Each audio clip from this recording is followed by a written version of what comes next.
AM 1230, WJOB and 104.7 FM. This podcast is called the Wieser Podcast. It is being recorded on Tuesday, December 9th at 8:40 a.m. here. And if you want to call in, it's 219-845-1100. We will take calls on the taping of this podcast. You could go to the Wieser Podcast. It's honestly getting more and more listeners. I'm not sure why. And it is on Apple, Spotify. When you're there, if you don't mind just looking at the WJOB Podcast Network, that is a special project put together by a student here at Purdue where we are on the campus. And Adriana Alvarez has put this together and has a whole bunch of podcasts. And I was very impressed. I just went and looked at it. I couldn't sleep last night, and I just started listening to various podcasts. And you can do the same. You could be in our channel for hours and still find other things to listen to. This will also play many times on WJOB Radio, which is essentially a never-ending live and recorded podcast with news, sports, weather, and traffic in between. So let's go. Before I bring in Jim Wieser on his own podcast, I'm going to read the news story. The entire Indiana Senate will vote Thursday, which is in 2 days from now. Probably by the time you're listening to this, they may have already decided this, but the parameters going into it are all going to be the same. So don't just reject it and not listen. I mean, the arguments are going to be the same, whether it gets passed or not passed, on whether to redraw the state's 9 congressional districts specifically to advantage Republican candidates in next year's U.S. House elections.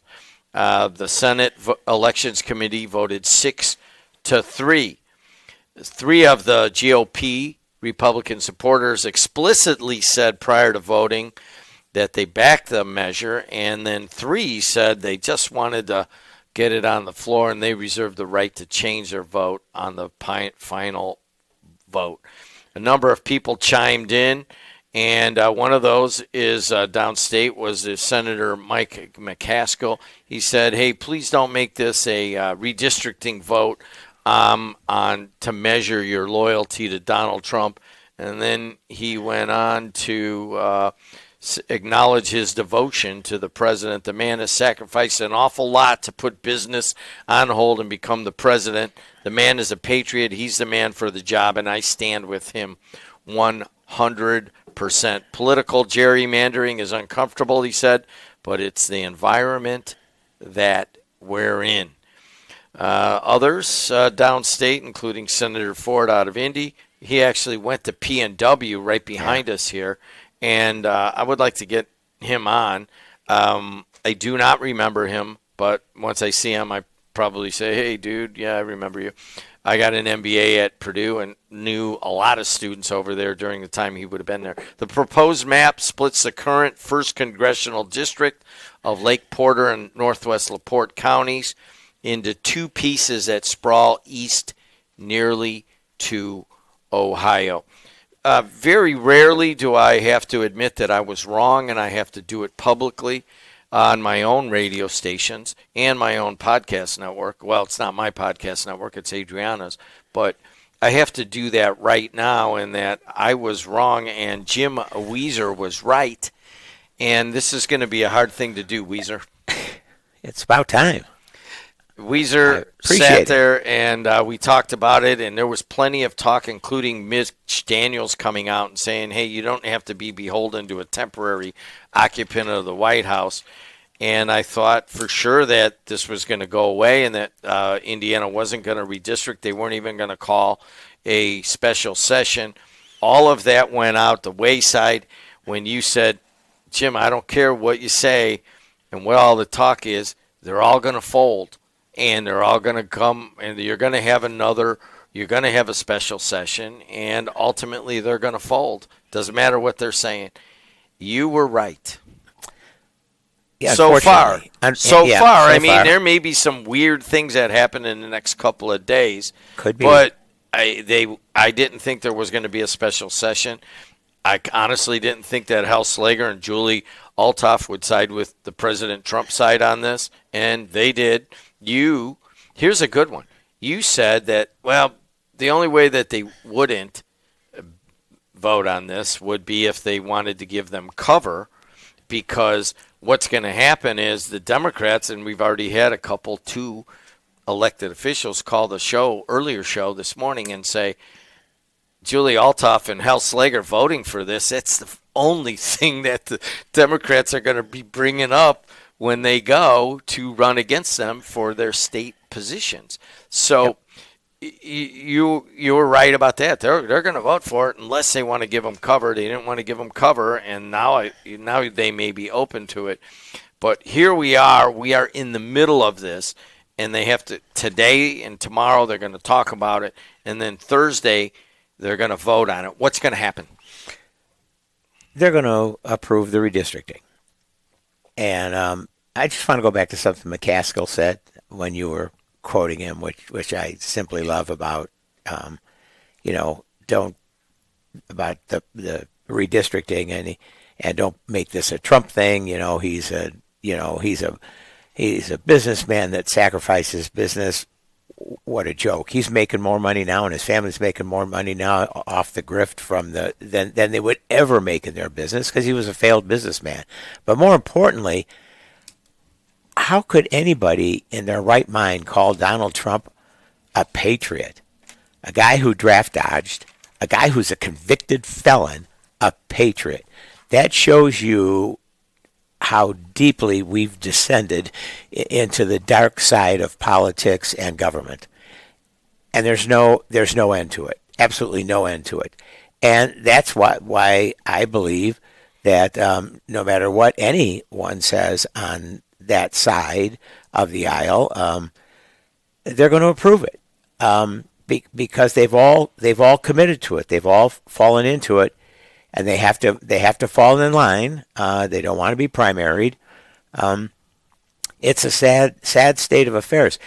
And one thing I talked before about, Jim, that I think is so important for people to know how, and Schmaltz, the author of the bill, said, this is for, as you rightly quoted, this is for political purposes and advantage. And he didn't say political advantage, but that's what he meant, and advantage, which is never a legitimate reason to redistrict if you believe in constitutional government, which they don't.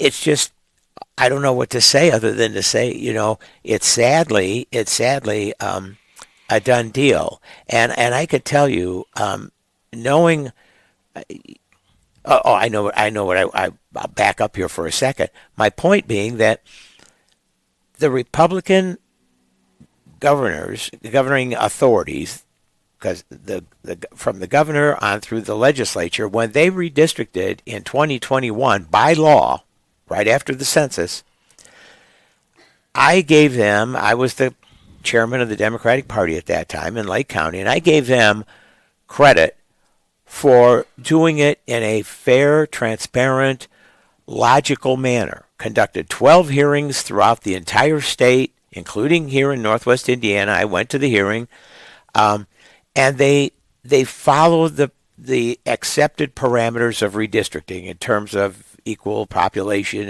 and don't cross certain lines. But the key was they listened to the people and said, we will follow the idea of communities of interest. And they specifically said, for Northwest Indiana, your community of interest is clear and has been clear. It's along the lakeshore. It follows the lakeshore from Lake County to Porter County to LaPorte County. And that is your community of interest. And of course it is. It makes sense. It is economically, it is socially, it is demographically, it is politically, it is governmentally. It meets all the criteria. Industrially, I think people forget that there's steel mills kind of lining all the way up. All the way. Yeah, and that's what I meant by economically. You're right. And you're going to blow that up, totally blow it up. And if you looked at that district that snakes through central or northern central Indiana all the way over to Wabash County, which is just outside of Huntington and not far from Ohio, as you pointed out. It's the classical definition of gerrymandering that's just been not just frowned upon, but just completely and totally unacceptable for years and years and years. And So now we're going to make it the way of the world and the way of the land. President Trump came out on Sunday and singled out 9 Republicans Yeah. who, quote, need encouragement. Yeah. And 2 of those are one's right down the street here, your friend and mine, the Republican State Senator Dan Durnall, Right.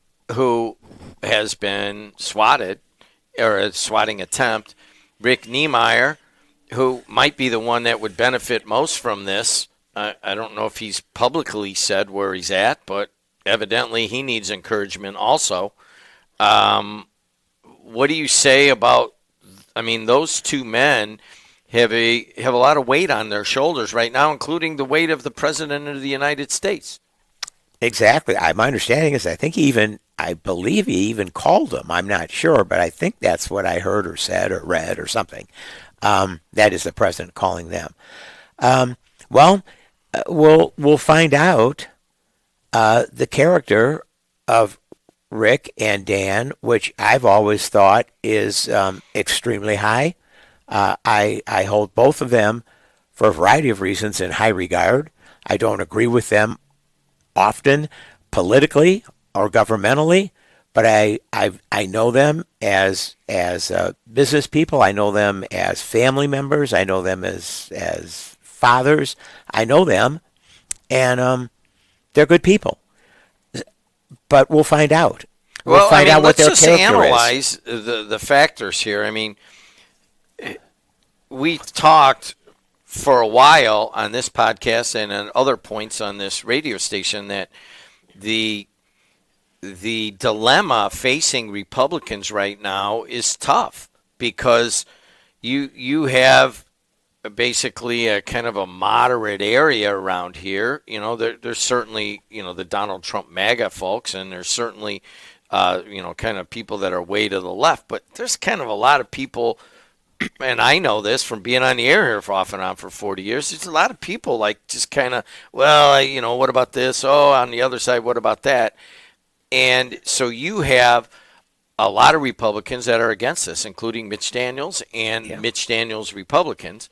And then you have, kind of the Trump-Braun MAGA part of this party, and you have to bring them both together to get elected or you're going to get beat.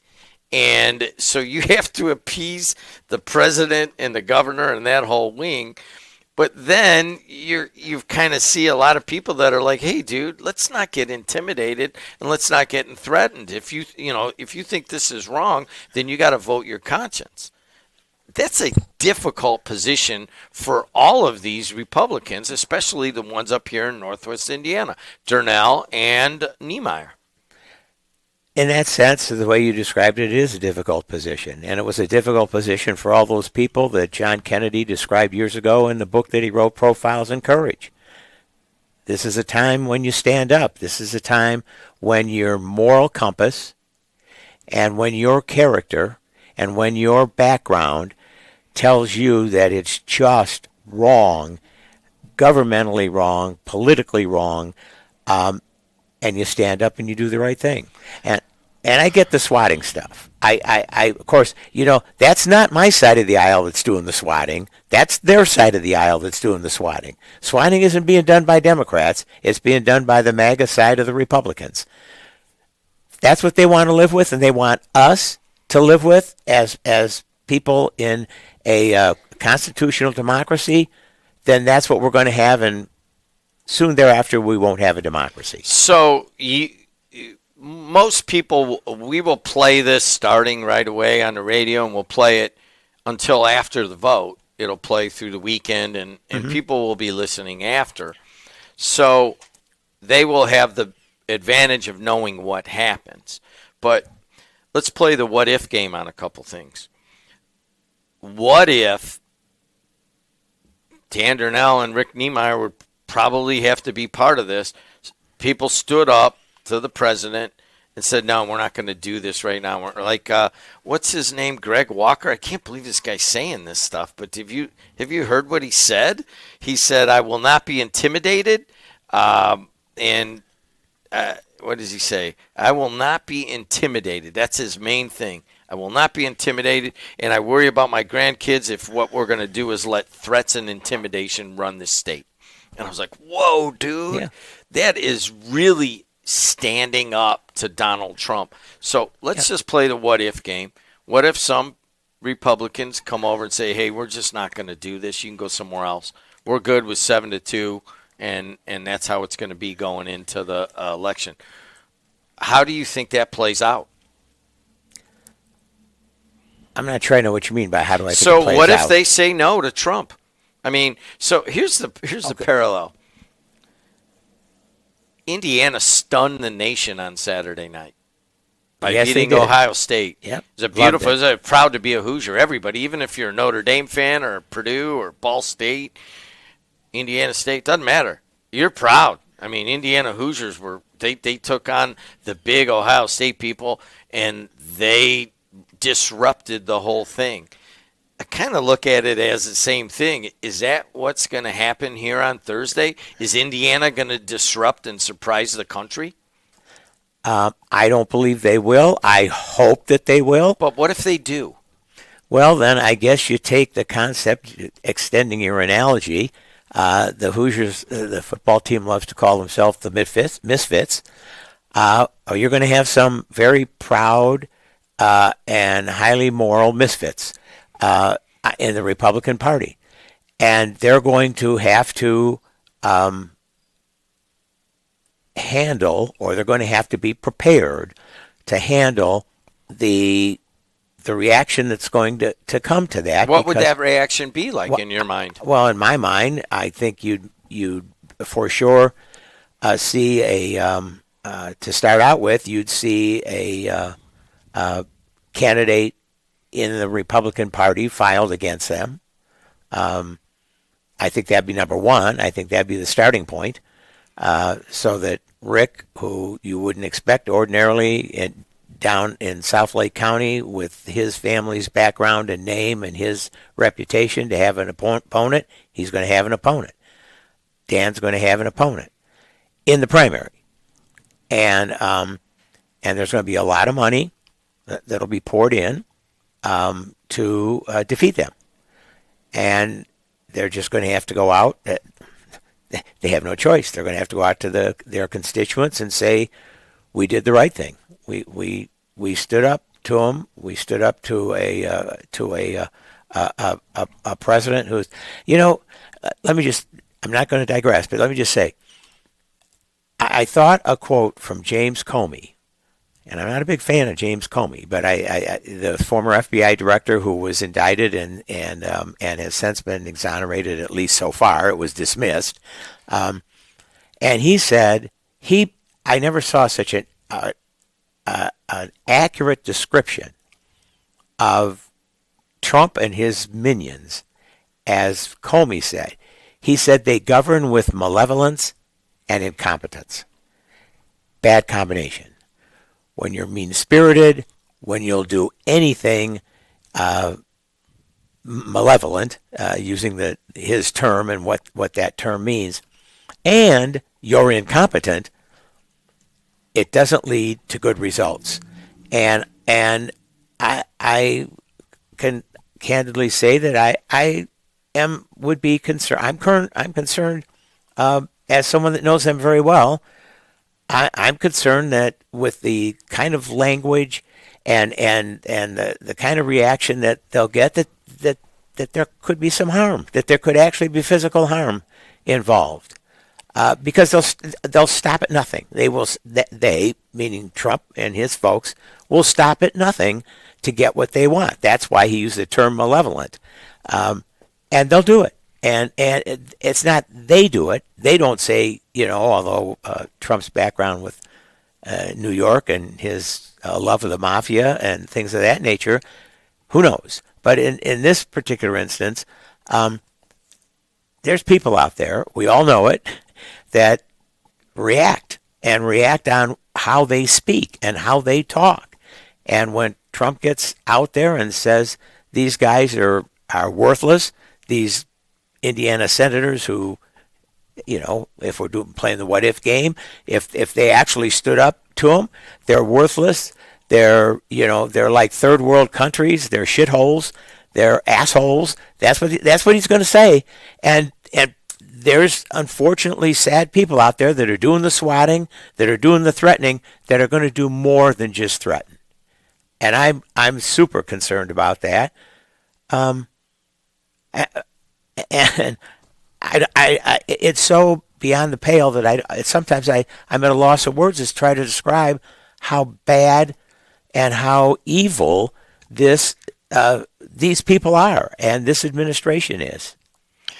He's Jim Wieser. This is the Jim Wieser Podcast. We're going to go a little bit longer today. We would kind of normally call it a day at this point. But there was one, I had the Republican, Bob Starkey, sitting in that chair yesterday, and we talked about it, and he seemed to be kind of looking at, he doesn't have a vote, but he was relaying the kind of the Republican side of it, which is, I looked at this, I looked at that, and, it's a national thing going. I mean, there's a lot of different reasonings on the Republican side, but there is one part that is reasonable in my mind, and that is that you're in charge and you can do what you want to advance your position.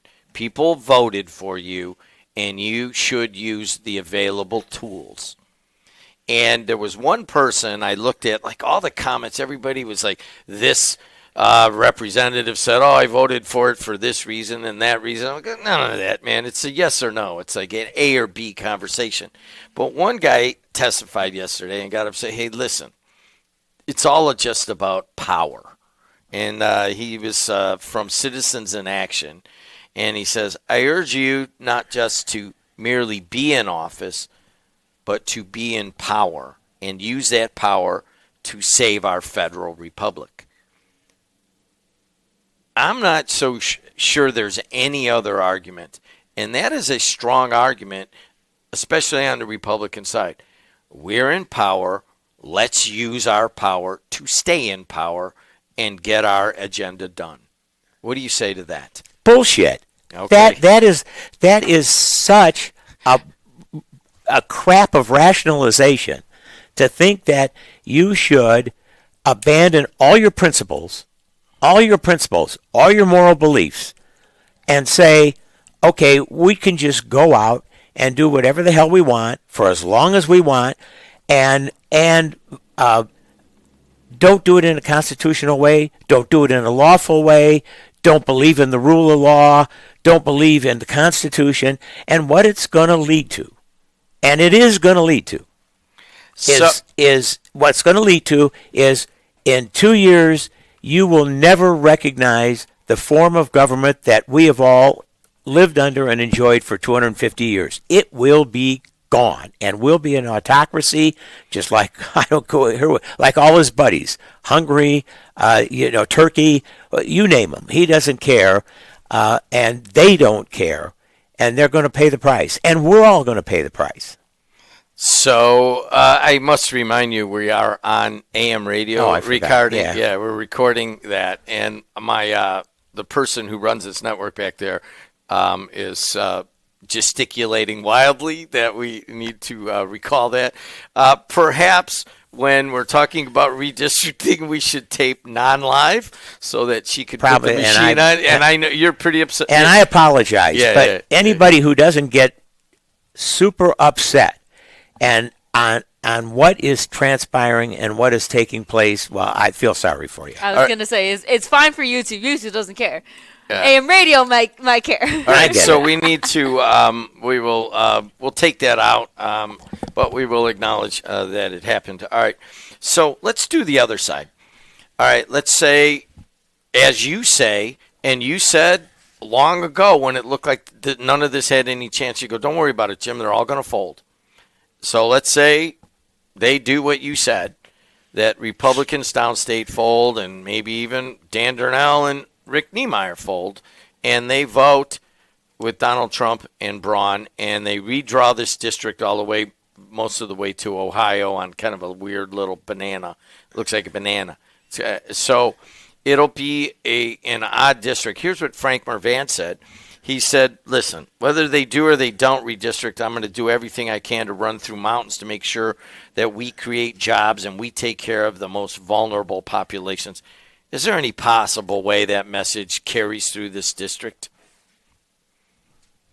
What do you mean carries through the district? Can he win the banana district? Yeah, I never say never. Yeah, he can win. He could. It looks like it's like 56 to 43 or something like that. Oh yeah, there's against him. No doubt. But you got to remember, number one, there isn't even an announced candidate from the Republicans. There could be an incredible primary battle. I mean, think about it. You're going to have people in wherever, Plymouth or Wabash, Indiana. Wabash, people down Pulaski County. And I want everybody to get that right. We need to respect that if they're going to be part of our district. It's Pulaski Park and all that stuff here. Yeah. But when you go there, it's Pulaski, and they get mad if you don't say it that way. I'm well aware of that. Yeah. In my early life, I had a relative that lived down there, and I used to go visit, and different world, but different than our world. Certainly don't share the same community of interest. That's clear. And it's beautiful. Oh, hey, no doubt about that. It has rolling hills. It's beautiful. Yeah, you got. You can maybe have someone run from. You might have someone run from Wanata. You might. Who knows? Who knows what's going to not Winnemac? I'm thinking. So back to Mervan. Yeah. He's saying the right things. Hey, whatever you do, I'm going to come at it. I'm going to do the hard. Is there any possible way that message resonates in Pulaski, Miami, Wabash counties? Real hard for it to resonate in this environment. I would acknowledge that. 30, 40 years ago, it would have resonated. It doesn't resonate now like it used to because everything is so polarized. Everything is so tribalized that it will be hard. But let's face it. Let's think about it. Not face it. Let's think about it. Even a lot of Republicans and a lot of people in those counties that Frank may be representing are hurting. They're hurting. You just saw, was it yesterday, I guess, or Sunday, whenever the president, the White House announces that they're going to give $12 billion to the farmers. We're just going to buy them off. We screwed up the economy for them. We've made it difficult for them to sell their products with the tariffs. We've done this. We've done that. We've hurt everybody. Their health care is shot to hell. Heck, sorry. You can say hell. Okay. And they're and they're upset. So, yeah, I think there's a lot of issues you could take advantage of, and you can meld, hopefully, Lake County and that little part of Porter County, although that's no different than Pulaski. Maybe you can meld them together because they are upset. They're very upset about the economy.